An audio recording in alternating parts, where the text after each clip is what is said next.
निवडणुकीच्या पूर्वी त्यांनी बस सेवेमध्ये महिलांना मोफत, त्याच्यानंतर आता 50% सूट अशा प्रकारचा विषय आहे। बांधवांनो, महिलांना 50% दिलेले होते आमच्या भगिनीचे आहेत, पण त्याचप्रमाणे जे भुलवतात 50 खोक्याला असले मंत्री हवेत कशाला? जे भुलवतात आपल्याला 50 खोक्याला, जे स्वतः 50 खोक्यामध्ये विकल्या गेलेले आहेत असे मंत्री आपल्याला नको आहेत। या मंत्र्यांची हकालपट्टी झालीच पाहिजे। बोलो जय। या महाराष्ट्र राज्यामध्ये अनेक असे प्रश्न आहेत की ज्या प्रश्नांमुळे या महाराष्ट्रातली जनता त्रासून गेलेली आहे, पश्चाताप करत आहे, परंतु जी सत्ता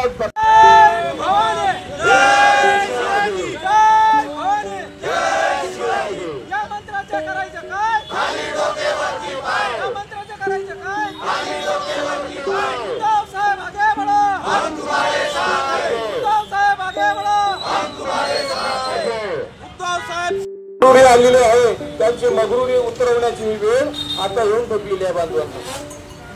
बांधवांना हे सेतू केंद्र आहेत, तालुका स्तरावरती जे सेतू केंद्र आहेत, त्या सेतू केंद्रामध्ये सकाळच्या 7 वाजतापासून फक्त 11 वाजतापर्यंत लिंक राहते आणि लोक पहाटेपासून 3-3 वाजतापासून 11 वाजले लिंक केली तर त्या आपापल्या गावाला परत जावं लागून राहिले। मग आज मला हे सांगा, या महाराष्ट्रामध्ये नव्हे संपूर्ण देशामध्ये सेतू केंद्र कितीतरी आहेत प्रायव्हेट, ते दिवसभर कसे चालतात, ते कसे सुरू राहतात, त्यांची लिंक कशी राहते आणि मग तालुका सरकारी कार्यालयांमध्ये जे सेतू केंद्र आहेत। उद्धव बाळासाहेब ठाकरे पक्षातर्फे संपूर्ण महाराष्ट्रातील आज संपूर्ण जिल्ह्यामध्ये अशा प्रकारच्या महाआक्रोश आंदोलनाचं आयोजन केलेलं आहे। ते यासाठी कारण गेल्या 10 महिन्या अगोदर या राज्यामध्ये महायुती सरकार अस्तित्वात आलं आणि तेव्हापासून आपण सर्व बघतोय, राज्यातले शेतकऱ्यांचे प्रश्न असतील, कामगारांचे कष्टकऱ्यांचे प्रश्न असतील, महिलांवरील अत्याचार असतील, किंवा यांनी निवडणुकीपूर्वी जो संयुक्त एक जाहीरनामा तयार केलेला होता, त्या जाहीरनाम्यात दिलेली आश्वासनं असतील, अशा कुठल्याही दिलेल्या आश्वासनाकडे, राज्यातल्या प्रश्नाकडे यांचं कुठेही लक्ष नसताना सरकारातील मंत्री मात्र तुपाशी आहेत।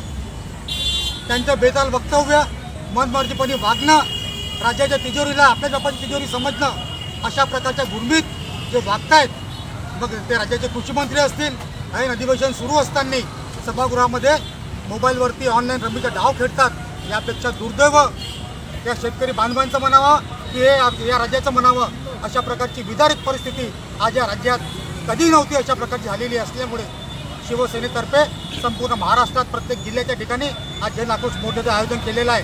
आणि त्या माध्यमातून ज्यावेळेस मागचे अधिवेशन झाले, त्या अधिवेशनामध्ये शिवसेनेचे सदस्य असतील किंवा महाविकास आघाडी सदस्य असतील, त्यांनी दोन्ही सभागृहामध्ये ही मागणी लावून धरली की जे कलंकित दोषी मंत्री आहेत त्या मंत्र्यांना घरी बसवा, परंतु केवळ युती धर्माचा पालन करीत राज्याचे फसवणूक मुख्यमंत्री फडणवीस नाही, फसवणूक मुख्यमंत्र्यांनी मात्र युती धर्माचंच पालन त्या ठिकाणी करण्याचं ठरवलं आणि म्हणून त्यांनी असे हे जागी मंत्री असतील, कलुषित विचाराचे मंत्री असतील, अशा मंत्र्यांना पाठीशीच त्यांनी घालण्याचं काम केल्यामुळे शिवसेना आज रस्त्यावरती उतरून त्यांच्या राज्यामध्ये मागणी करत आहे।